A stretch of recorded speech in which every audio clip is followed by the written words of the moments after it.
Praise be to God and good morning to everyone. ప్రభువునకు స్తుతి కలుగును గాక. మీకు అందరికీ కూడా శుభోదయం, ఉదయకాలమున వందనాలు. Thank you for the opportunity to minister the word of God again. మరలా దేవుని యొక్క వాక్య పరిచర్య చేయడానికి నాకు ఇచ్చిన అవకాశాన్ని బట్టి ప్రభువును స్తుతిస్తున్నాను. I hope the sessions yesterday were beneficial to all of you who attended. నిన్నటి దినాన తరగతుల యొక్క ధ్యానాలు హాజరైన వారికి అందరికీ కూడా ప్రయోజనకరంగా ఉంటున్నాయని ఆశిస్తూ ఉన్నాం. And it's always my prayer that whenever we minister God's word, it will touch the lives of people and transform the lives of people. నా యొక్క ఆశ ప్రార్థన ఏమిటంటే దేవుని యొక్క వాక్య పరిచర్య చేసినప్పుడల్లాను కూడా ఆ వాక్యం ప్రజలను తాకి వారిని మార్పులోనికి రూపాంతరంలోనికి తీసుకుని వస్తుందని ఆశిస్తున్నాను. So this morning for both the sessions we'll be looking at different passages from 2 Timothy. ఈ ఉదయకాలమున ఈ రెండు తరగతుల్లో కూడా తిమోతికి వ్రాసినటువంటి రెండవ పత్రికలోని వివిధమైన వాక్య భాగాలను మనం చూడబోతూ ఉన్నాం. Two different passages from 2 Timothy.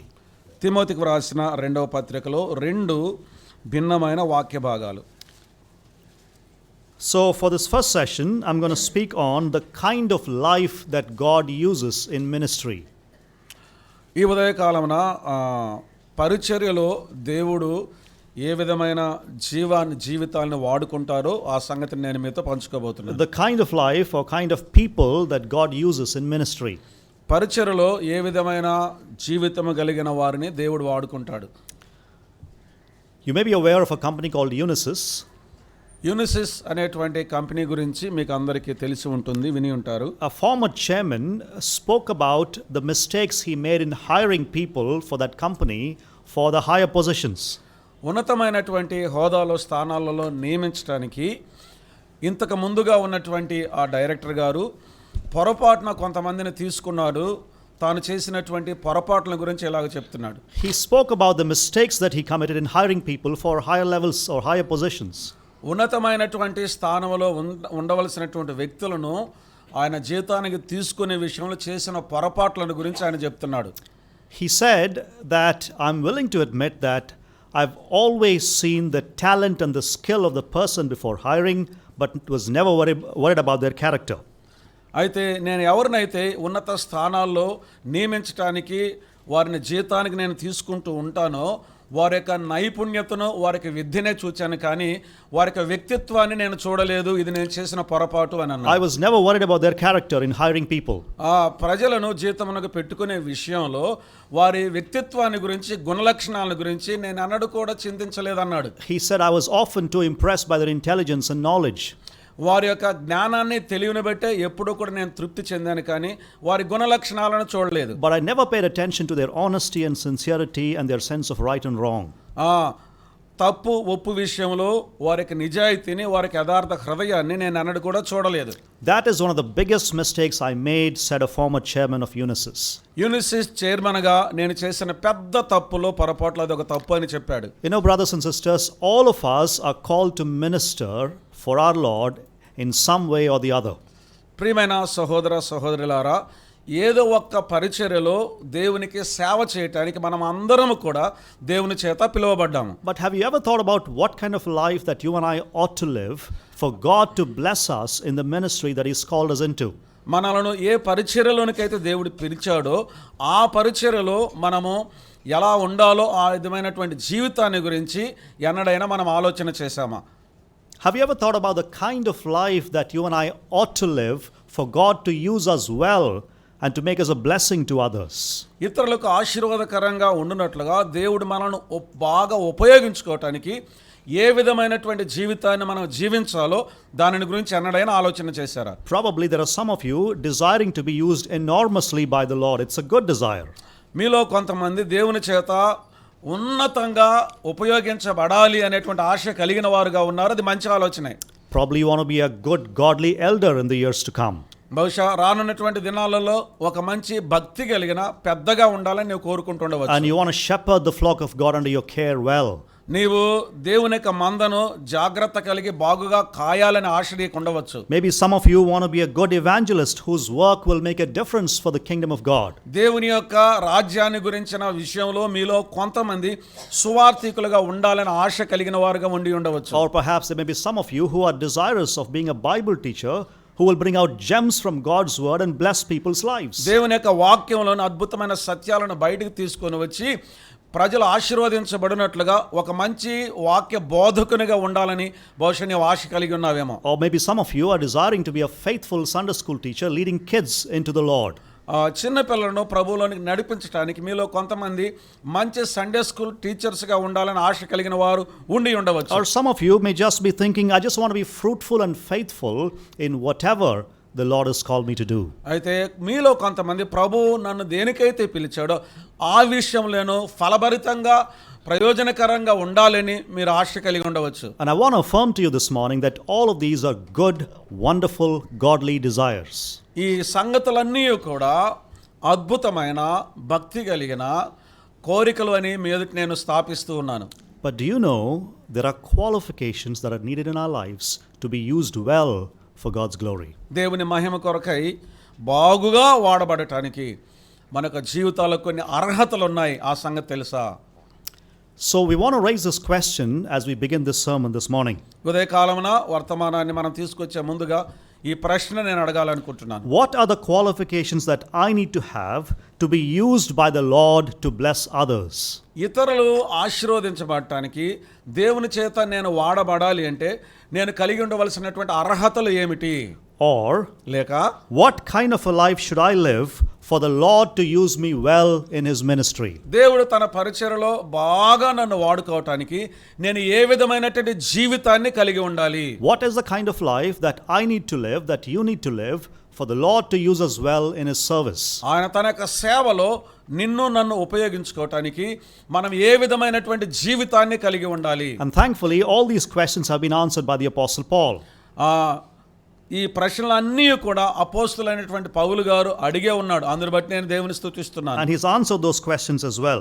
ఆయన ఆ ప్రశ్నలకు జవాబు కూడా ఇస్తున్నాడు. And in his second letter to Timothy, ఆయన తిమోతికి వ్రాసిన 2వ పత్రికలో Paul is writing to his co-laborer to stand strong in the face of opposition from false teachers. ఆ దుర్బోధకులకు ఎదురొడ్డి నిలవాలని తన జతపని వారికి పౌలు గారు ఇక్కడ హెచ్చరికలు చేస్తూ ఉన్నాడు. Now remember, Paul had left Timothy in charge of the church at Ephesus. ఎఫెసు సంఘం యొక్క బాధ్యతలను నిర్వహించడానికి తిమోతిని పౌలు గారు ఎఫెసులో విడిచిపెట్టాడు. And he gave him clear instructions about how to deal with these heretics who had become leaders in the church there. అక్కడ సంఘంలో నాయకులుగా ఉండాలి అంటే ఈ దుర్బోధకుల విషయంలో ఎలాగ వ్యవహరించాలో ఆ సంగతుల గురించి పౌలు గారు తిమోతిని హెచ్చరిస్తున్నాడు. Some of these heretics had become leaders in the church there. ఈ విధమైనటువంటి దుర్బోధలు కలిగినటువంటి వారు సంఘంలో కొందరు నాయకులుగా ఉన్నారు. So Paul gave Timothy some clear instructions on how to deal with such people as well. ఆ విధమైన వారితో ఎలాగో వ్యవహరించాలో అందుని గురించి స్పష్టమైన సూచనలు పౌలు గారు తిమోతికి తెలియజేస్తున్నాడు. Now as he's writing this book, 2 Timothy, ఆయన ఈ తిమోతికి రాసిన 2వ పత్రికను రాసే క్రమంలో he's suffering in chains in a cold dungeon. He's about to die. కారాగారంలో ఆయన చాలా శ్రమ పడుతూ మరణానికి సమీపంగా ఉన్నాడు. He knows before long he would be executed. కొంత సమయం తర్వాత తాను చంపబడతాడని తనకు తెలుసు. So Paul is writing to encourage Timothy to be strong in the face of difficult times that are coming his way. తన యొక్క జీవితంలో వచ్చే కష్ట సమయాలలో బలంగా నిలవబడాలని తిమోతికి పౌలు గారు ఈ సంగతులు వ్రాస్తున్నాడు. And as Paul writes about all these things, he makes one statement to Timothy. ఈ సంగతులన్నీ కూడా వ్రాస్తూ తిమోతికి ఒక విషయాన్ని పౌలు గారు చెప్తున్నాడు. He says, Timothy, God is willing to use you if you are willing to be available to him. తిమోతికి పౌలు గారు చెప్తున్నాడు, తిమోతి, నీవు గనక దేవునికి అందుబాటులో ఉన్నట్లయితే దేవుడు నిన్ను ఉపయోగించుకోబోతున్నాడు, ఇష్టపడుతున్నాడు అని చెప్పాడు. You know, brothers and sisters, ప్రియ సహోదర సహోదరులారా, మీకు తెలుసా, the sad truth is this. ఒక విచారకరమైన సత్యం ఇది. Some of us want to be admired for what we do rather than what we are. మనలో కొంతమందికి మనం ఏమైతే ఉన్నామో అందును బట్టి కాక మనం ఏదైతే చేస్తున్నామో అందును బట్టి ప్రశంసలు కోరుకుంటాము. Some of us would rather be admired for what we do than what we are in our character. మన యొక్క వ్యక్తిగత గుణలక్షణాలలో మనం ఏమై ఉన్నాం అనే కంటే కూడా మనం ఏమైతే చేస్తున్నామో మనం చేస్తున్న దానిని బట్టి మనం ప్రశంసించబడాలనుకుంటాం. But Paul is telling Timothy here అయితే పౌలు తిమోతికి ఇలాగ చెప్తున్నాడు, that character is of utmost importance in Christian ministry. క్రైస్తవ పరిచర్యలో గుణలక్షణం అనేది, వ్యక్తిత్వం అనేది చాలా ప్రాముఖ్యమైనది.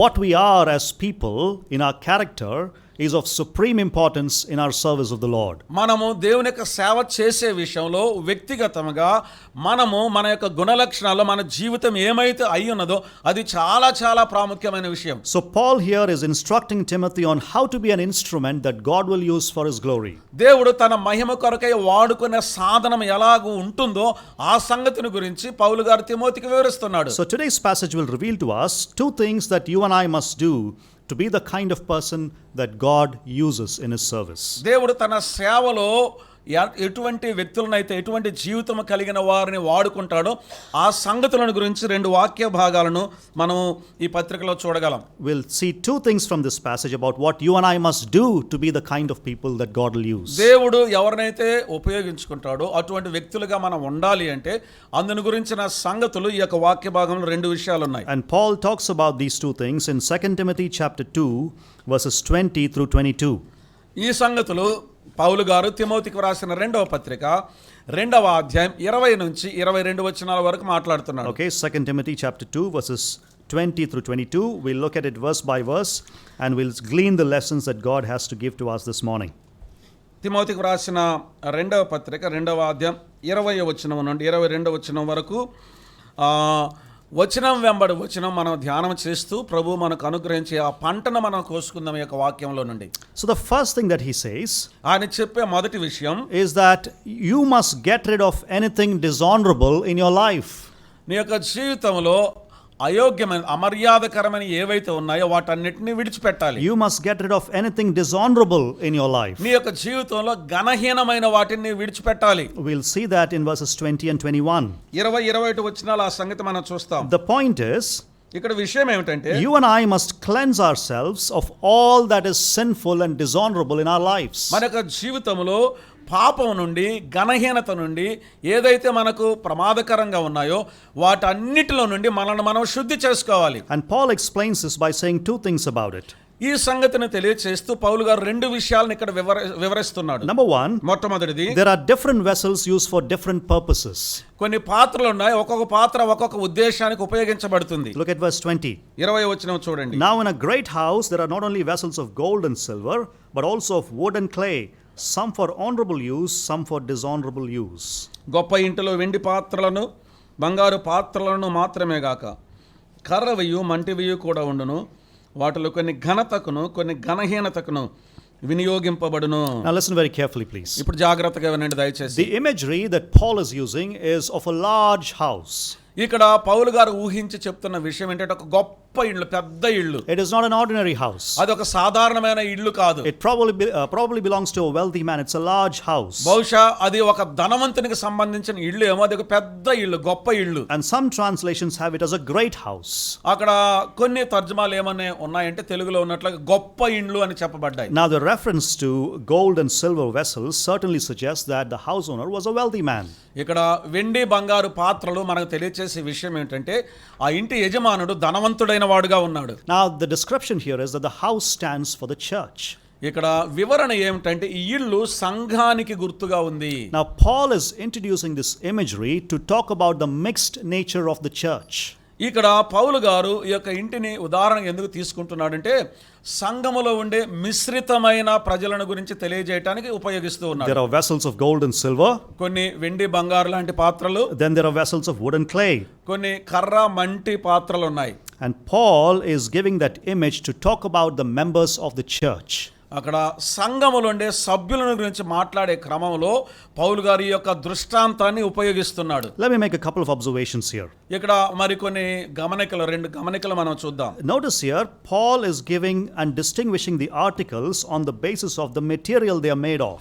ఇక్కడ పౌలు గారు ఉపయోగిస్తున్నటువంటి యొక్క పాత్రలు ఏవైతే ఉన్నాయో అవి భౌతికమైన వాటి మధ్యలో ఉండే వ్యత్యాసాలను ఉపయోగిస్తూ ఉన్నాడు ఇక్కడ.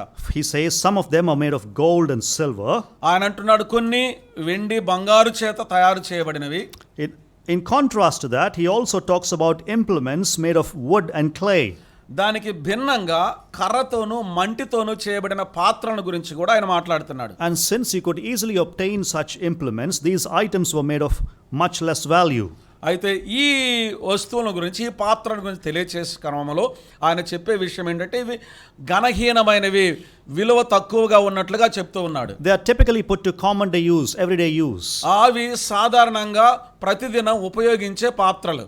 That's the first observation. అది మొదటి గమనిక. Second observation. రెండవదిగా, first he talks about the material with which the articles are made.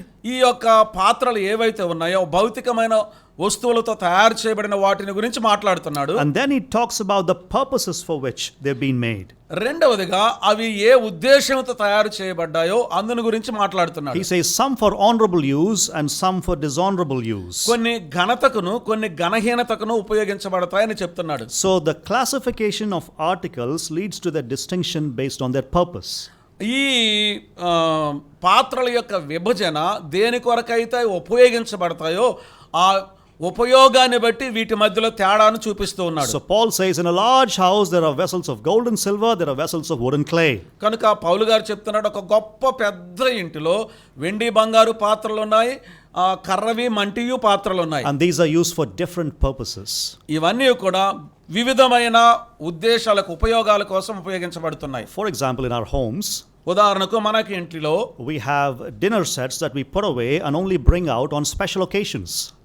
మన ఇంట్లో కొన్నిసార్లు భోజనానికి ప్రత్యేకమైన పాత్రలు ఉంటాయి, డిన్నర్ సెట్లు ప్రత్యేకంగా పెడతాము, అవసరమైనప్పుడు వాటిని తీస్తాం మనం. Some honorable guest is coming home, so we bring it out. ఒక గౌరవప్రదమైనటువంటి అతిథి మన ఇంటికి వచ్చినప్పుడు మనం భద్రం చేసిన ఆ డిన్నర్ సెట్ ప్రత్యేకమైన ఆ పాత్రలు ఏవైతున్నాయో వాటిని బయటికి తీస్తాం. But there is the ordinary dinnerware that we use on a daily basis. ప్రతిదినం మనం ఉపయోగించుకునే పాత్రలు, పళ్ళాలు, గ్లాసులు ఉంటాయి, అవి సాధారణంగా ఉంటాయి. What is Paul's point here? ఇక్కడ పౌలు గారు చెప్పాలనుకున్న విషయం ఏంటి? He is saying that in the church there are different types of people who have different purposes and different potentials. అయితే పౌలు గారు చెప్తున్న విషయం, సంఘములో వివిధమైనటువంటి వ్యక్తులు వివిధమైన సామర్థ్యాలు కలిగి వివిధమైనటువంటి పనులకు ఉపయోగించబడేవారు ఉంటారు అని చెప్తున్నాడు. He says some who are in the church, who are part of the church, are truly born again. ఆయన చెప్తూ ఉన్నాడు, సంఘములో భాగమైనటువంటి వ్యక్తులు నిజంగా తిరిగి జన్మించిన వారుగా ఉంటారు, రక్షింపబడిన వారుగా. But there are others who are merely professing to be believers, but their lives betray them. అయితే కొంతమంది క్రైస్తవులమని విశ్వాసులమని చెప్పుకుంటారు, కానీ అది వారి జీవితమే అలా కాదని మనకు బయలుపరుస్తూ ఉంటుంది. In the context here, ఇక్కడ ఉండే ఈ సందర్భంలో Paul has two false teachers in mind. తన యొక్క మనసులో ఈ రెండు రకాలైన దుర్బోధకులు ఉన్నారు, Hymenaeus హిమనయును and Philetus. ఫిలేతు ఉన్నారు. And Paul says such people are vessels for dishonor. పౌలు గారు చెప్తున్న విషయం ఏంటంటే వారు హ్యుమనై, ఫిలేతు అనేటువంటి వారు ఘనహీనత కొరకై ఉపయోగించబడిన పాత్రలు. But his point is this. అయితే ఆయన చెప్పాలనుకున్న విషయం, no one should be a vessel for dishonor. ఏ పాత్ర కూడా ఘనహీనత కొరకు ఉపయోగించబడదు. That brings us to the second point here. అది మనల్ని రెండో విషయంలోనికి తీసుకొని వస్తుంది. The Lord will set apart for himself anyone who lives a clean life. ఎవడైనను వీటిలో చేరక తను పవిత్ర పరచు. The Lord will set apart for himself anyone who lives a clean life. ఎవరైతే పవిత్రమైనటువంటి జీవితాన్ని జీవిస్తారో వారిని ప్రభువు తన కొరకు ప్రత్యేకపరుచుకుంటాడు. Look at verse 21. 21వ వచనాన్ని చూద్దాం. Therefore, if anyone cleanses himself from what is dishonorable, he will be a vessel for honorable use, set apart as holy, useful to the master of the house, ready for every good work. ఎవడైనను వీటిలో చేరక తాను పవిత్ర పరచుకొనిన ఎడల వాడు పరిశుద్ధపరచబడి యజమానుడు వాడుకొనుటకు అర్హమై ప్రతి సత్కార్యమునకు సిద్ధపరచబడి ఘనత నిమిత్తమైన పాత్ర అయి ఉండును. Now notice here Paul begins with the imagery of a household.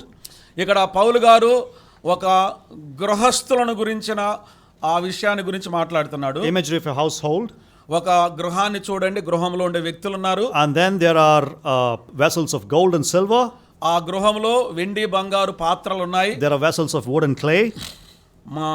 మంటివి కర్రవి పాత్రలు కూడా ఉన్నాయి. having said that, Paul is giving a general invitation now that we need to respond to. అయితే పౌలు గారు వాటిని ఉపయోగిస్తూ ఆయన సహజమైన ఒక ఆహ్వాన్ని ఇస్తూ ఉన్నాడు. ఆ ఆహ్వానికానికి మనం స్పందించాలని. What is the invitation? ఏమిటా ఆహ్వానము? Notice verse 21. 21వ వచనాన్ని చూడండి. If anyone cleanses himself from what is dishonorable, he will be a vessel for honorable use. ఎవడైనను వీటిలో చేరక తను తాను పవిత్ర పరచుకుని ఎడల వాడు ఘనత నిమిత్తమైన పాత్ర అయి ఉంటాడు. Paul is presenting us with a choice here. ఇక్కడ పౌలు గారు మనకు ఒక ఐచ్ఛికమైన స్వేచ్ఛను, ఎంపికనిస్తూ ఉన్నాడు. Do you want to be a gold or vessel, gold or silver vessel? నీవు వెండి బంగారు పాత్రగా ఉండాలనుకుంటున్నావా? Used for honor? ఘనత నిమిత్తమై వాడబడే పాత్రగా ఉండాలనుకుంటున్నావా? Or will you be a cheap clay pot used for dishonorable things? లేక ఘనహీనతకు ఉపయోగించబడే నీచమైన పాత్రగా ఉండాలనుకుంటున్నావా? You have a choice in front of you. నీ ఎదుట ఒక స్వేచ్ఛ ఉంది, ఎంపిక ఉంది. I have a choice in front of me. నా ఎదుట ఒక ఎంపిక, స్వేచ్ఛ ఉంది. This is an open invitation given by Paul that you and I must respond to. అయితే ఇది బహిరంగంగా పౌలు చేత ఇవ్వబడినటువంటి ఆహ్వానము. ఈ ఆహ్వానానికి నీవు నేను స్పందించాలి. Brothers and sisters, I want to remind you this morning. ప్రియ సహోదర సహోదరులారా, ఈ ఉదయకాలం నేను మీకు ఒక విషయం జ్ఞాపకం చేస్తున్నాను. You can change, but the change must begin in your own heart. నీవు మార్పు చెందాలి, అయితే ఆ మార్పు నీ హృదయంలో ప్రారంభం కావాలి. You can change, నీవు మారవచ్చు, but the change must begin in your heart. ఆ మార్పు అనేది నీ హృదయంలో ప్రారంభం కావాలి. And you will never change until you want to change. నీవు మారాలి అనుకునే అంతవరకు నువ్వు ఎంత మాత్రం మారవు, అనుకోవాలి అంతే. The reason I say that is, నేను అలాగూ చెప్పడానికి గల కారణం ఏమిటంటే, Paul here is emphasizing our responsibility to cleanse ourselves of defilement. పౌలు గారు మనము అపవిత్రత నుండి మనల్ని మనం శుద్ధి చేసుకోవటానికి ఈ సంగతులను ఇక్కడ హెచ్చరిస్తూ ఉన్నాడు. Notice here, if you cleanse yourself, ఇక్కడ జాగ్రత్తగా వినండి, నిన్ను నీవు పవిత్ర పరచుకొనిన ఎడల, if anyone cleanses himself, ఎవరైనా తన్ను తాను పవిత్ర పరచుకొనిన ఎడల. so the point is you will never change until you want to change. అయితే ఇక్కడ విషయం ఏంటంటే, మారాలి అని నీవు అనుకునేంత వరకు నువ్వు ఎంత మాత్రం కూడా మార్పు చెందవు. Now let me give you an example here to clarify Paul's point. పౌలు గారు చెప్పాలనుకున్న విషయాన్ని వివరించడానికి నేను ఇప్పుడు ఒక ఉదాహరణ మీకు చెప్తాను. Now if somebody invites me for dinner, ఎవరైనా భోజనానికి నన్ను ఆహ్వానించినప్పుడు, or a good friend of mine in Bangalore invites me for dinner, బెంగళూరులో ఉన్న నా మంచి స్నేహితుడు నన్ను భోజనానికి ఆహ్వానించినప్పుడు, and I sit at the table, నేను బల్ల యొద్ద కూర్చున్నాను. he brings a garbage can and puts it in front of me and serves food in the garbage can. భోజనపు బల్ల మీద ఒక కసువు తొట్టి తీసుకొని వచ్చి పెట్టి దాని ఎదుట మనకు భోజనాన్ని వడ్డించాడు అనుకోండి, భోంచేస్తానా? That'll be the end of my friendship, isn't it, with him? ఇంకా అంతటితో మా స్నేహం అనేది ముగిసిపోతుంది, కొనసాగదు. Why? ఎందుకని? Garbage cans are used for storing waste and trash. అయితే ఈ కసువు కుప్ప తొట్టి ఏదైతే ఉందో అది ఆ మురికితో ఉన్నటువంటి వాటిని ఉపయోగించడానికి ఉపయోగపడుతుంది. You don't use that for eating dinner. అది భోజనం చేయడానికి కుప్ప తొట్టిని మనం ఉపయోగించాం. On the other hand, you serve meal using nice dinnerware. మరి ఒక విషయంగా మంచి శుభ్రమైనటువంటి పాత్రలో మనం ఆహార పదార్థాలను వడ్డిస్తాము. It is the same thing with the Lord as well. ప్రభుతో కూడా అదే సంగతి. There are gold and silver Christians వెండి బంగారం లాంటి క్రైస్తవులు ఉన్నారు, who because of their character are useful to the Lord. వారు తమ యొక్క జీవిత గుణలక్షణాలను బట్టి ప్రభు చేత వాడబడేవారు. These are men and women of integrity who have taken their faith seriously. వారికి విశ్వాసాన్ని తీవ్రంగా పరిగణించే యథార్థ హృదయం కలిగిన క్రైస్తవులు వీరు. And these are people who walk in the Spirit. వారు ఆత్మానుసారంగా నడుచుకునేవారు. These are people who demonstrate the character of Christ in everything that they do. వారు చేసే ప్రతి విషయంలో కూడా ప్రభువైన యేసుక్రీస్తు వారి యొక్క గుణలక్షణాలను రూఢిపరిచి బయలుపరిచేవారుగా ఉంటారు. These are gold and silver Christians who are useful to the master. యజమానుని కొరకు ఉపయోగించబడే వెండి బంగారం లాంటి క్రైస్తవులు వీరు. Then there are wood and clay Christians ఆ తర్వాత మంటిని కర్ర లాంటి పాత్రలు ఉన్నవారు ఉన్నారు, who lack the character and therefore they're not useful to the master. వారి యొక్క గుణలక్షణాలు మంచివి కాదు కాబట్టి యజమానుని చేత వారు ఉపయోగించబడరు. Because their lives, just like a garbage can, is filled with waste products. వారికి జీవితం ఎలా ఉంటుందంటే ఈ యొక్క మురికి కసువు చేత నింపబడిన కుప్ప తొట్టిలాగా ఉంటుంది. In Paul's language, పౌలు యొక్క భాషలో they are not fit for noble purposes. ఘనమైనటువంటి ఉద్దేశాల కొరకు వారు సరిపోయిన వారు car. They are not useful to the master. యజమానునికి వారు ఉపయోగకరమైన వారు car. But Paul is giving a choice here. ఇక్కడ పౌలు గారు ఒక స్వేచ్ఛనిస్తున్నారు ఎంచుకోవటానికి. It's a choice for you, it's a choice for me this అది morning. నీ కొరకు ఎంచుకునే స్వేచ్ఛ, నా కొరకు ఎంచుకునే స్వేచ్ఛ, ఐచ్ఛిక స్వేచ్ఛ. We don't have to remain where we are. మనం ఎక్కడైతే ఉన్నామో అక్కడే ఇక మీదట ఉండాల్సిన అవసరం లేదు. If you and I can cleanse ourselves మనము నీవు నేను పవిత్రపరచుకొనిన ఎడల, from all that is dirty, from all that is defiled, మనల్ని అపవిత్రపరిచే మురికినంతటి నుంచి మనల్ని మనం పవిత్రపరచుకుంటే, we'll be a useful vessel in the hand of the master. యజమానుని యొక్క చేతిలో వాడుకొనుటకు అర్హమైన పాత్రగా ఉంటాము. Let me say it this way very practically to you and me. ఆచరణాత్మకంగా నీకు నాకు అవసరమైన ఈ పద్ధతిలో నన్ను చెప్పనివ్వండి. You may be an angry person, బహుశా నీకు కోపం ఉండొచ్చు, కోపగించుకునే వ్యక్తివి. but you don't have to stay that way.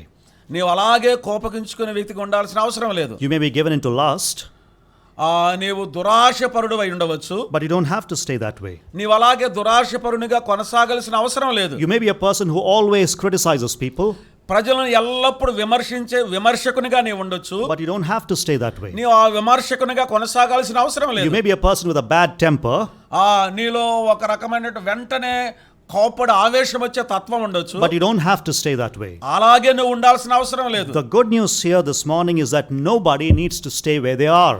ఈ ఉదయకాలమున శుభవార్త ఏమిటంటే, ఒక వ్యక్తి ఎక్కడైతే ఉన్నాడో అక్కడే ఆ విషయంలోనే ఉండాల్సిన అవసరం లేదు. You and I have the opportunity to cleanse ourselves this morning. ఈ ఉదయకాలమున మనల్ని మనం పవిత్రపరచుకోవటానికి మనకు అవకాశం ఉంది. Cleanse ourselves of lowly living. ఈ తక్కువ దీన స్థితి నుంచి మనల్ని మనం పవిత్రపరచుకోవచ్చు. Cleanse ourselves of the defilement of sin. పాపం యొక్క అపవిత్రత నుండి మనల్ని మనం పవిత్రపరచుకోవచ్చు. And the moment we do that, మనం ఎప్పుడైతే చేస్తామో వెంటనే we become gold and silver Christians, useful in the hands of the master.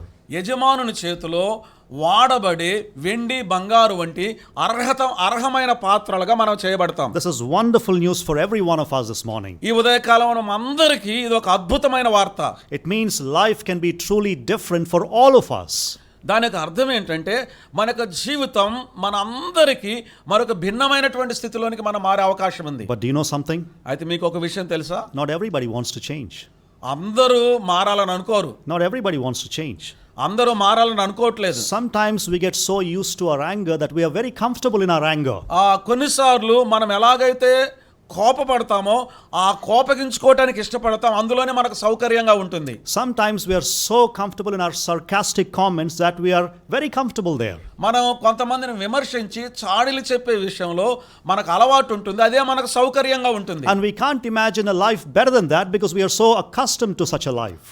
అంతకు మించిన శ్రేష్టమైన జీవితాన్ని గురించి మనం ఆలోచన చేయం. కారణం ఏంటంటే, ఆ జీవితానికి ఇప్పటికే మనం అలవాటు పడి ఉన్నాం. But there's a better life that Paul is talking about అయితే here. ఇక్కడ పౌలు గారు ఒక శ్రేష్టమైన జీవితాన్ని గురించి మాట్లాడుతున్నాడు. If you cleanse yourselves this morning, ఈ ఉదయకాలం నిన్ను నీవు పవిత్రపరచుకుంటే, if I cleanse myself this morning ఈ ఉదయకాలం నన్ను నేను పవిత్రపరచుకుంటే, and cry out to the Lord and ask him for help to change us, మారటానికి ప్రభు ఎదుట మనల్ని మొరపెట్టుకున్నట్లయితే, మార్చమని ప్రభు ఎదుట మొరపెట్టుకుంటే, he will make us vessels of gold and silver మనలను ఆయన వెండి బంగారు పాత్రలనుగా చేస్తాడు. for honorable use, ఘనత నిమిత్తమైన పాత్రలుగా చేస్తాడు. useful in the hands of the master. యజమానుని చేతిలో వాడుకొనుటకు అర్హమైన ఉపయోగకరమైన పాత్రలుగా చేస్తాడు. You know, there's a beautiful verse in Psalm 34. 34వ కీర్తనలో ఒక మనోహరమైన చరణం ఉంది. I think it's verse 6. అది 6వ చరణం అని నేను అనుకుంటాను. This poor man called and the Lord heard him and saved him out of all his troubles. ఈ దీనుడు మొరపెట్టగా యెహోవా ఆలకించెను, అతని శ్రమలన్నిటిలో నుండి అతని రక్షించెను. Okay, he saved him out of all his troubles. ఆయన శ్రమలన్నిటిలో నుండి రక్షించాడు. Cry out to the Lord this morning. ఈ ఉదయకాలమున ప్రభువునకు మొర్రపెట్టండి. Admit your mistake. నీ తప్పులను ఒప్పుకోండి. Confess your sin.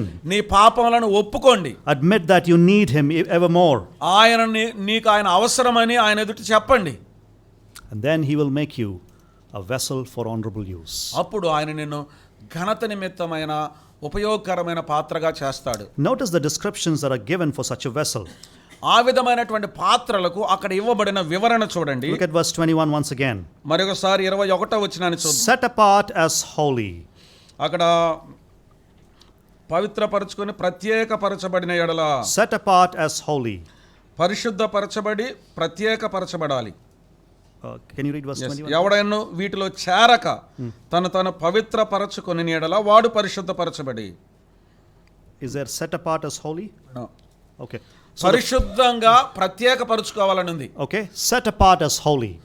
పరిశుద్ధులుగా ప్రత్యేకపరచుకోండి. They are people who will be set apart as holy. పరిశుద్ధంగా తమను తాము ప్రత్యేకపరచుకున్న ప్రజలు ఉన్నారు.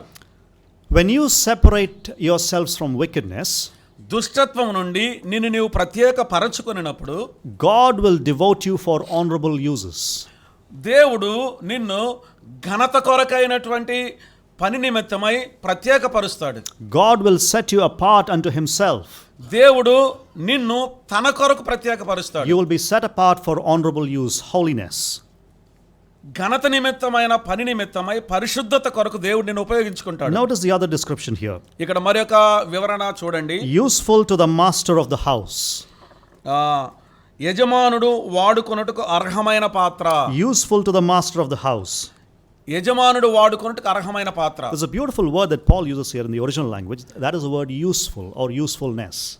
మూల భాషలో పౌలు గారు ఉపయోగిస్తున్నటువంటి ఒక మాట, ఒక అద్భుతమైన మాట ఉంది. ప్రయోజనకరమైన. You know what it means? దానికి అర్థం ఏంటో It తెలుసా? means that you're able to do what God is asking you to do. దానికి అర్థం ఏంటంటే దేవుడు ఏదైతే చేయాలనుకుంటాడో అది నీవు చేయగలవు. You are able to do what God is asking you to do. Yes. దేవుడు ఏదైతే నీకు చెప్తాడో దాన్ని నీవు చేయగలిగినట్లుగా ఉంటావు, చేయగలవు. Okay, let me give you another illustration here. ఇక్కడ నేను మరి ఒక దృష్టాంతాన్ని మీకు ఇవ్వనివ్వండి. Suppose you're sitting in a restaurant. All of us go to restaurants, right? Most of us. అందరం రెస్టారెంట్కి వెళ్తాం. ఒకవేళ నీవు వెళ్ళి రెస్టారెంట్లో కూర్చున్నావు We are అనుకోండి. sitting in a restaurant నీవు ఒక రెస్టారెంట్లో కూర్చొని ఉన్నావు. and the waiter gives you a plate. అక్కడ వాటిని వెయిటరు నీకు ఒక పళ్ళెం ఇచ్చాడు. And you see a small morsel of food left over by the previous customer on the plate. ఆ పళ్ళెంలో ఇంతకు ముందే భోజనం చేసి వెళ్ళి ఆయన మిగిల్చిన కొంత ఆహారపు అక్కడ మిగిలింది ఆ పళ్ళెంలో. What do you do? నువ్వేం చేస్తావు? You demand for a new plate, isn't it? ఆ ఎంగిలి పాత్రని ఇష్టపడక క్రొత్త పాత్రను, క్రొత్త పళ్ళాన్ని ఇవ్వమని అడుగుతావు. You demand for a new plate. It's your right to demand for a new plate, a fresh fork, a fresh spoon. ఆ తాజాగా ఉన్నటువంటి పళ్ళాన్ని, ఫోర్కును, స్పూన్ను అడగటానికి నీకు అవకాశం ఉంది, హక్కు ఉంది. Why? ఎందుకని? Because a dirty plate is not a useful plate. కారణం ఏంటంటే మురికితో ఉన్నటువంటి ఆ పాత్ర ఉపయోగకరమైంది కాదు, ప్రయోజనకరమైంది కాదు. A dirty fork is not a useful fork. ఈ ఫోర్క్ ఏదైతే ఉందో అది మురికితో ఉంటే అది ఉపయోగించబడదు. That's the point of Paul here. ఇక్కడ పౌలు గారు చెప్పాలనుకునే విషయం అదే. When we cleanse ourselves of sin, పాపము నుండి మనల్ని మనం పవిత్రపరచుకుంటే we become useful to the master. మనం యజమానుడు వాడుకున్నట్టుకు అర్హమైన వారముగా ఉంటాం. A plate that is clean and fresh is useful to the customer. కడుగబడి శుభ్రంగా ఉన్న పళ్ళెం ఇదిగో ఆ రెస్టారెంట్కి వెళ్ళినటువంటి వ్యక్తి ఉపయోగించుకోవటానికి ప్రయోజనకరంగా ఉంటుంది, అర్హమైన పాత్రగా ఉంటుంది. Useful to the master. యజమానుడు వాడుకున్నట్టుకు అర్హమైనదిగా ఉండాలి. And look at the last description he gives here. ఇక్కడ ఆయన ఇస్తున్నటువంటి చివరి వివరణ చూడండి. Ready for every good work. ప్రతి సత్కార్యమునకు సిద్ధపరచబడి. Ready for every good work. ప్రతి సత్కార్యమునకు సిద్ధపరచబడి. Authentic faith produces beautiful service to the master. Authentic faith, real faith. నిజమైనటువంటి విశ్వాసము యజమానుని సేవించటానికి మనల్ని పురికొల్పుతుంది. Authentic faith or real faith produces beautiful service to the master. అధికారపూర్వకమైన అలాగే నిజమైనటువంటి విశ్వాసము మన యజమానుని సేవించటానికి మనల్ని పురికొల్పుతూ ఉంటుంది. Again, let's go back to the imagery of the house. మరలా ఇంటి ఊహలోనికి మరలా వెళ్దాం. Now you clean your plates very well. నీవు పాత్రను చాలా బాగా శుభ్రపరిచావు. And you put it on the shelf. వాటిని నువ్వు అల్మారాలో పెట్టావు. Okay, it's ready for every good work. అది ప్రతి సత్కార్యమునకు సిద్ధంగా ఉంది. Yes or no? అవునా కాదా? You can pull it out of the shelf anytime when the guest comes and serve food for him. అతిథి వచ్చినప్పుడు ఏ సమయంలో నేను అల్మారాలో ఉన్న ఆ పళ్ళెమును నీవు తీసి నీ అతిథికి నీవు సేవ చేయవచ్చు. The plate is ready to be used anytime. ఏ సమయమైనా ఉపయోగించబట్టడానికి ఆ పళ్ళెము సిద్ధంగా ఉంది. That's the imagery Paul is giving us here. పౌలు గారు ఇక్కడ చెప్తున్నటువంటి ఊహా చిత్రం అది. ready for every good work. ప్రతి సత్కార్యమునకు సిద్ధపరచబడి. You're standing there, the Lord can call you any moment to ask you to do anything for the kingdom. నీవు అక్కడ నిలబడి ఉన్నావు. ప్రభు ఏ సమయం అందైనా ఎప్పుడైనా సరే తన రాజ్యము కొరకు పని చేయటానికి ఆయన నిన్ను పిలవగలడు. Useful to the master of the house. యజమానుడు వాడుకోవడానికి అర్హమైన పాత్ర. But to be useful to the master of the house, మనము యజమానుడు వాడుకోవటానికి ఉపయోగకరమైన పాత్రగా ఉండాలంటే Paul says you have a choice before you. పౌలు గారు అంటుండే మీ ఎదుటే ఆ స్వేచ్ఛ ఎంపిక ఉంది. You can remain where you are, నీవు ఎక్కడైతే ఉన్నావో అక్కడే ఉండొచ్చు, or లేక you must cleanse yourselves of everything that is dishonorable and become useful to the master. ఘనహీనమైనది ఏదైతే ఉందో వాటన్నిటి నుండి నిన్ను నీవు పవిత్రపరచుకొని నీ యజమానుడికి ఉపయోగకరమైన పాత్రగా నీవు ఉండవచ్చు. So in verses 20 and 21, ఇక్కడ 20-21 వచనాల్లో we saw the first thing that you and I need to do. నీవు నేను చేయవలసిన మొదటి విషయాన్ని చూచాము. And that is, అదేమిటనగా you must get rid of anything dishonorable in your life. నీ జీవితంలో ఘనహీనమైన వాటన్నిటిని వదిలించుకోవటానికి నీవు సిద్ధంగా ఉండాలి. Then there's a second thing that you and I must do to be the kind of person that the Lord uses. ప్రభు మనల్ని ఉపయోగించుకోవాలంటే మనం కలిగి ఉండవలసిన రెండో విషయాన్ని మనం చూద్దాం. And that is, అదేమనగా you must escape youthful desires and run after godliness. నీవు యవనేచ్ఛల నుండి పారిపోయి భక్తిని వెంబడించాలి. You must escape youthful desires and run after godliness. యవనేచ్ఛల నుండి పారిపోవాలి, భక్తిని వెంబడించాలి. And you see that in verse 22.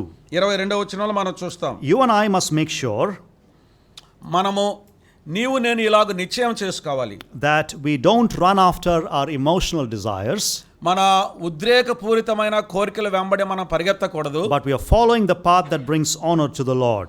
ప్రభువునకు ఘనతను తెచ్చే మార్గంలో మనం నడవాలి. And Paul says two things about it, దాని గురించి పౌలు గారు రెండు విషయాలు చెప్తున్నాడు. and we'll look at them in detail. వాటిని వివరంగా మనం చూద్దాం. Firstly, Paul says, మొదటిగా పౌలు గారు చెప్తున్నాడు, run away from youthful desires. యవనేచ్ఛల నుండి పారిపోమ్ము. Look at the first part of verse 22. 22వ వచనం యొక్క మొదటి భాగాన్ని చూడండి. So flee youthful passions. నీవు యవనేచ్ఛల నుండి పారిపోమ్ము. Flee youthful passions. నీవు యవనేచ్ఛల నుండి పారిపోమ్ము. Now Paul has so far talked about the imagery of the house and the imagery of gold and silver, wood and clay and all of that. ఇంతవరకు పౌలు గారు ఒక గొప్ప ఇంటిని గురించి, ఆ ఇంటిలో ఉండే వెండి బంగారు పాత్రను గురించి, కర్ర మంటి పాత్రను గురించి ఒక ఊహా చిత్రంగా ఇంతవరకు చెప్పాడు. And then he said that you have an invitation, you can become better people and you can become useful to the master of the house. ఇప్పుడు ఆయన ఒక ఆహ్వానిస్తూ ఉన్నాడు. యజమానుని యొక్క ఇంటిలో ప్రయోజనకరమైనటువంటి వ్యక్తులుగా మీరు ఉండాలని ఆయన ఆహ్వానం ఇస్తున్నాడు. How does that look practically? అది ఆచరణాత్మకంగా ఎలాగ మనం చూడాలి? How does that look like in practice, or what does that look like in practice? మన జీవితంలో అది ఎలాగ అనుసరించగలం, ఆ పద్ధతులు ఎలాగ చూడగలం? So he gives two commands here. ఆయన ఇక్కడ రెండు ఆజ్ఞలు ఇస్తున్నాడు. The first one is flee, ఒకటి పారిపొమ్ము, the second one is pursue. రెండవది వెంబడించుము. The first one is flee, మొదటిది పారిపొమ్ము, second one is pursue. రెండవది వెంబడించుము. What does Paul here want Timothy to flee from? Timothy పారిపోవలసిన విషయాలు ఏమిటి పౌలు గారు ఇక్కడ చెప్తున్నది? Paul says flee youthful passions. పౌలు గారు చెప్తున్నాడు యవనేచ్ఛల నుండి పారిపొమ్ము. Flee youthful passions. యవనేచ్ఛల నుండి పారిపొమ్ము. Now here is the point. ఇక్కడ విషయం ఉంది. When we are young, మనం యవనస్తులుగా ఉన్నప్పుడు we think we know everything. మనకు అంతా తెలుసని మనం అనుకుంటాం. Parents don't know anything. మన తల్లిదండ్రులకి ఏం తెలియదు The అనుకుంటాం. elders know nothing. పెద్దలకి ఏం తెలియదు అనుకుంటాం. The evangelists know nothing. సువార్తికునికి ఏం తెలియదు అనుకుంటాం. I know everything. నాకు సమస్తం తెలుసు. I know how to run a team at work. నా యొక్క పని చేసేటువంటి స్థలంలో నా జట్టును ఎలాగ నడిపించాలో నాకు తెలుసు. I know how to run a church. సంఘాన్ని ఎలా నడిపించాలో నాకు I తెలుసు. know how to run a ministry better than the director of that ministry. పరిచర్యను ఇతరుల కంటే ఎంత బాగా నడిపించాలో నాకు బాగా తెలుసు. These are headstrong passions of the youth that lead them into anger and jealousy and some kind of a disobedience. యవనస్తులను వ్యసనములోనికి, యవనస్తులను ఒక తప్పు మార్గములోనికి నడిపించే తలబరువు అంటారు చూడండి, తల జ్ఞానము కలిగిన విషయాలు ఇవి. That is what Paul is talking about here. ఇక్కడ పౌలు గారు ఆ సంగతుల గురించి మాట్లాడుతున్నాడు. Flee youthful passions. యవనేచ్ఛల నుండి పారిపొమ్ము. These are not merely sexual temptations. వాస్తవానికి ఇది లైంగిక పరమైన శోధన కాదు. It may include that, బహుశా అవి కూడా ఇందులో కలిసి but ఉండవచ్చు. it's much bigger than that. అయితే దానికంటే పెద్ద విషయము. These are passions that make people think that I need to win at any cost. ఈ ఆశలు కోరికలు ఎలా ఉంటాయంటే ఎలాగైనా సరే నేను గెలవాలి, ఎలాగైనా సరే నేను విజయం సాధించాలని I must be in control of this argument. ఈ యొక్క వాదనలో నేను నియంత్రణలో ఉండాలి. I will not back down. నేను వెనక్కి తగ్గను. My elder could be 75 years old, but I will not back down. 75 సంవత్సరాలు ఉండొచ్చు నా సంఘ పెద్దకైనా నేను వెనక్కి తగ్గను. Headstrong passions తలబరు గర్వంతో కూడినటువంటి కోరికలు that lead us into anger and disobedience. అది ఆ అతిశయం కోపములోనికి అవిధేయతలోనికి నడిపిస్తుంది. And Paul says, flee youthful passions. పౌలు గారు అంటున్నాడు యవనేచ్ఛల నుండి పారిపొమ్ము. Why is Paul saying that to Timothy? పౌలు తిమోతికి ఎందుకు చెప్తున్నాడు ఆ విషయాలు? First of all, Timothy was young. మొట్టమొదటి విషయం, తిమోతి యవనస్తునిగా ఉన్నాడు. And he had to deal with false teachers who had become elders and leaders in his church at Ephesus. ఎఫెసు సంఘములో ఉన్న దుర్బోధకులైన పెద్దలతో తాను వ్యవహరించవలసిన పరిస్థితి వచ్చింది. They are heretics for sure. వాస్తవానికి వాళ్ళు దుర్బోధకులు ఖచ్చితంగా. But there's a way to deal with them as well. అయితే వారితో కూడా వ్యవహరించవలసిన తీరుంది. Flee youthful passions. యవనేచ్ఛల నుండి పారిపొమ్ము. It is an inner desire that makes the young person think that he needs to be in control of everything. ఇది అంతరంగములో ఒక యవనస్తుడు సమస్తము తన నియంత్రణలోనే ఉండాలి అనే ఇచ్చ కలిగినటువంటి ఆలోచనది. Flee from those things, says Paul. పౌలు గారు చెప్తున్నాడు వాటి నుండి పారిపొమ్ము. Flee from those things. ఆ విషయాల నుండి పారిపొమ్ము. And then Paul is saying that he must run after something else. ఆ తర్వాత పౌలు గారు చెప్తున్నాడు కొన్నింటిని వెంబడించాలి. Second thing, రెండో విషయం, run after what is upright.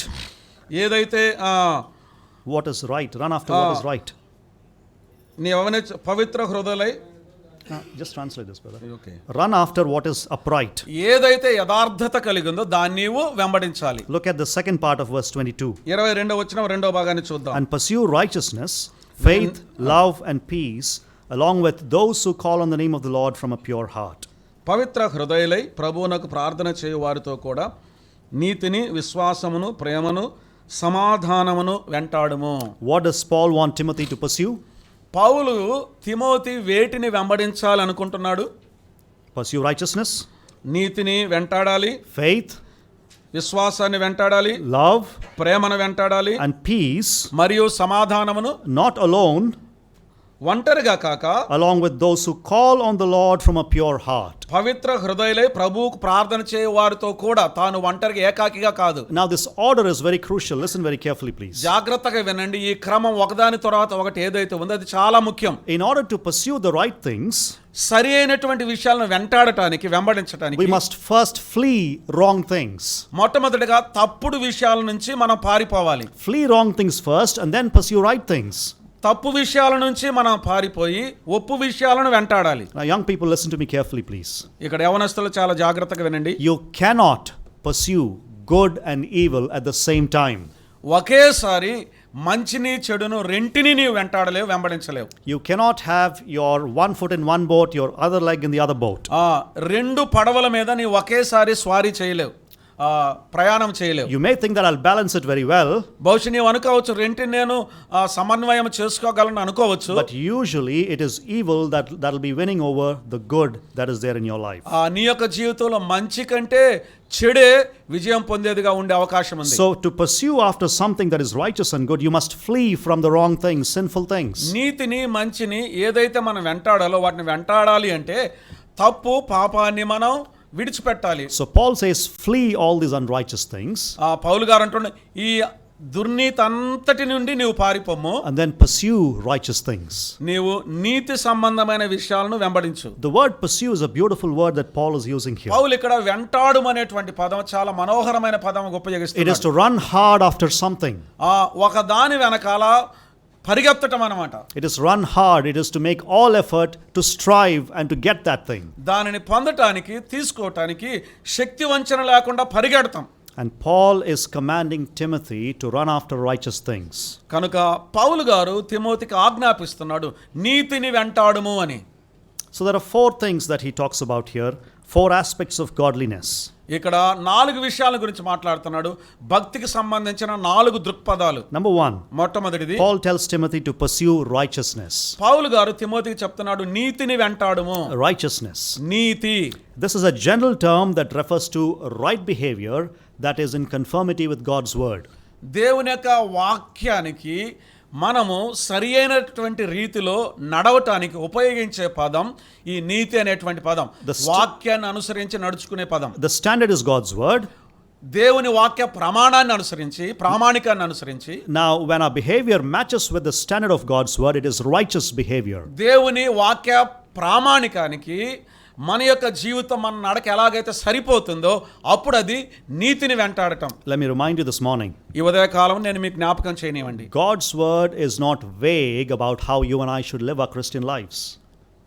God's word is not unclear about how we should live our lives. మనం మన యొక్క జీవితాలను ఎలాగూ జీవించాలో అందుని గురించి దేవుని యొక్క వాక్యము స్పష్టంగా ఉంది, అస్పష్టంగా లేదు. It gives us commandments for our holy lives. మన పవిత్రమైన పరిశుద్ధమైన జీవితానికి దేవుని వాక్యముల ఆజ్ఞలు ఉన్నాయి. And Paul here is saying, go after it, run hard after such a thing. పౌలు గారు ఇక్కడ చెప్తున్నాడు, ఆ విధమైన విషయాల వెంట నీవు పరిగెత్తు, నీ శక్తి వంచన లేకుండా వెంటాడుము. Now, David exclaims in Psalm 40, 40వ కీర్తనలో దావీదు వివరిస్తున్నాడు, I delight to do your will, O Lord, your law is within my heart. ఓ దేవా, నీ ధర్మశాస్త్రమును గైకొనున్నట్లుగా నీ వాక్యమును నా హృదయములో ఉంచుకొని ఉన్నాను. So pursue righteousness. కనుక నీతిని వెంటాడుము. Secondly, రెండవదిగా pursue faith. విశ్వాసమును వెంటాడుము. The word here means faithfulness. ఇక్కడ ఈ పదం యొక్క అర్థం ఏంటంటే నమ్మకత్వము. We should be pursuing faithfulness. మనము నమ్మకత్వమును వెంటాడాలి. You know, faithfulness is a very rare thing out there in the world. ఈ యొక్క లోకంలో నమ్మకత్వం అనేది చాలా అరుదుగా కనిపించే ఒక మాట. Paul is talking about being a trustworthy, a reliable person. పౌలు గారు ఇక్కడ చెప్తున్న మాట ఏమిటంటే నమ్మదగిన వ్యక్తిగా, విశ్వసనీయమైన వ్యక్తిగా ఉండాలని. When somebody gives you a job in the assembly to do, you do it with all your heart. సంఘములో ఎవరైనా నీకు ఒక బాధ్యతను అప్పగిస్తే నువ్వు యథార్థ హృదయంతో ఆ బాధ్యతను నిర్వహించు. Trustworthiness. నమ్మకత్వం కలిగి You are చేయాలి. a reliable person. ఆ ఆధారపడదగిన వ్యక్తి. So Paul says, pursue faithfulness. కనుక పౌలు గారు చెప్తున్నాడు, విశ్వాసమును వెంటాడుము. But the word also means faith.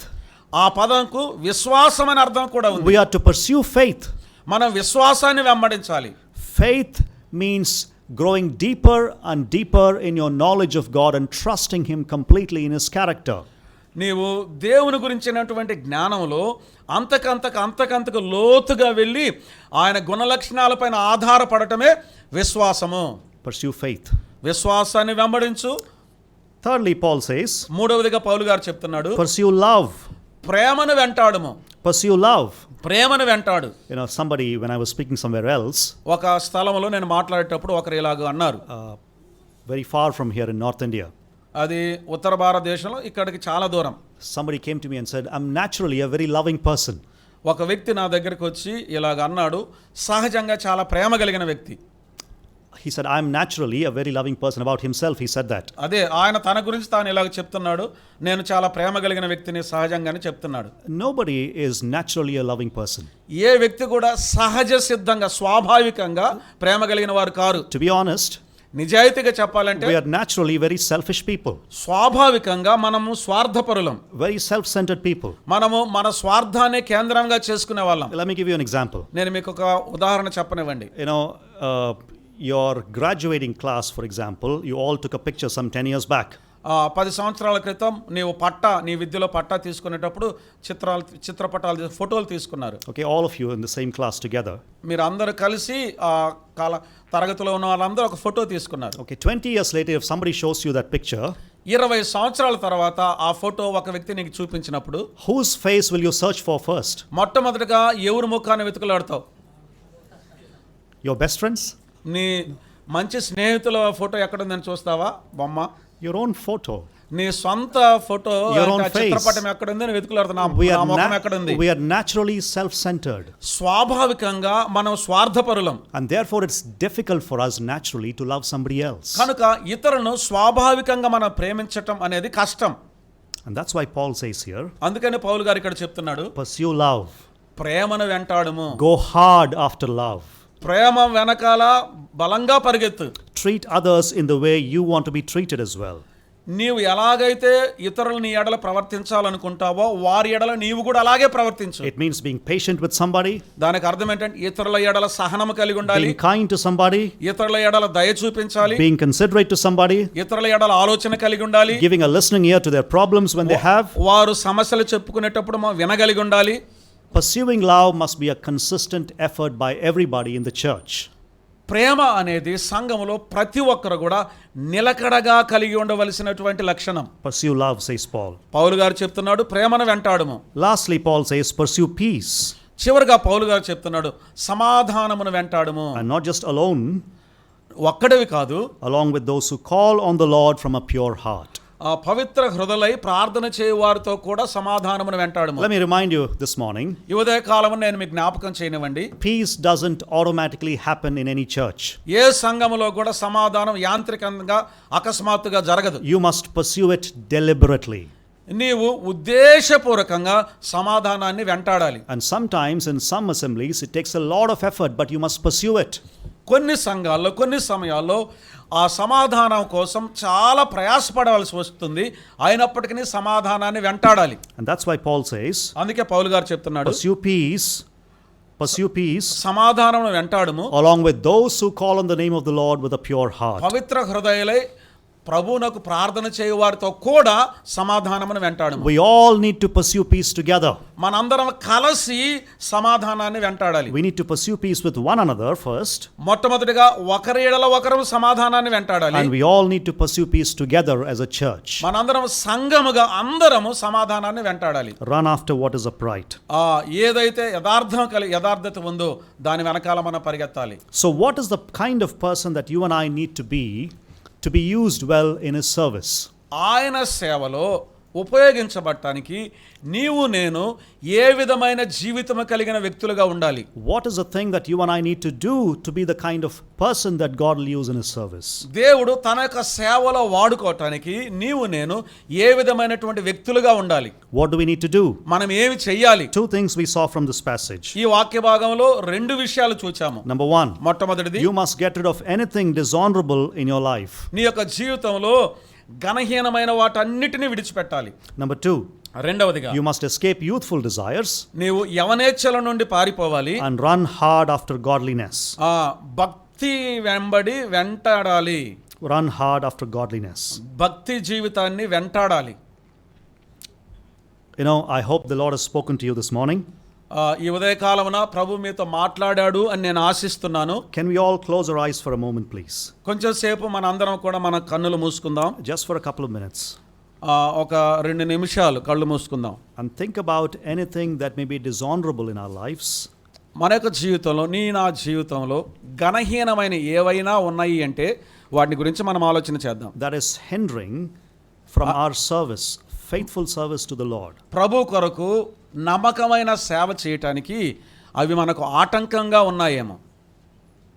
Anything dishonorable, sinful in our lives that may be an obstruction for the Lord to use us in his service. ఘనహీనమైనవి ఏదైతే మన యొక్క జీవితంలో ఒకవేళ పాపమే కావచ్చు ఉన్నట్లయితే దేవుడు మనల్ని వాడుకోవటానికి అవి అడ్డంకిగా ఉంటాయి. Remember, Paul is giving us a choice here in God's word.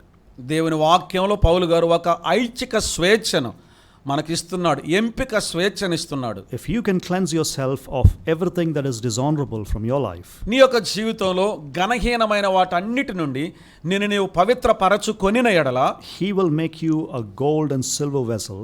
ఆయన నిన్ను వెండి బంగారు పాత్రలుగా చేస్తాడు. A vessel for honorable use. ఘనత నిమిత్తమైన పాత్రగా చేస్తాడు. Set apart as holy. పవిత్రపరచబడి ప్రత్యేకపరచబడిన పాత్రగా చేస్తాడు. Useful to the master of the house. గృహ యజమానుడు వాడుకొనుటకు అర్హమైన పాత్రగా చేస్తాడు. And ready for every good work. ప్రతి సత్కార్యమునకు సిద్ధమైన పాత్రగా చేస్తాడు. Cry out to the Lord this morning. ఈ ఉదయకాలమున ప్రభువునకు మొర్ర పెట్టండి. Make use of this opportunity.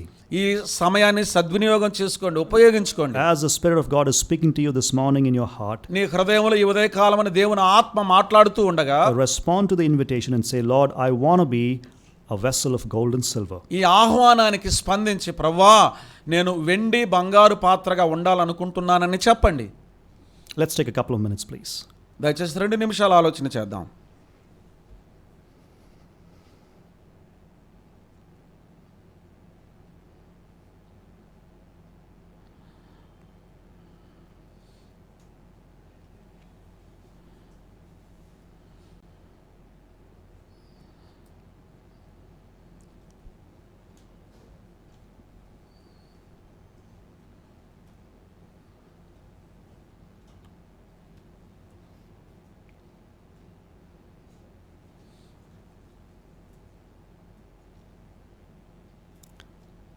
The Lord bless you all. ప్రభు అందరినీ దీవించి ఆశీర్వదించును గాక.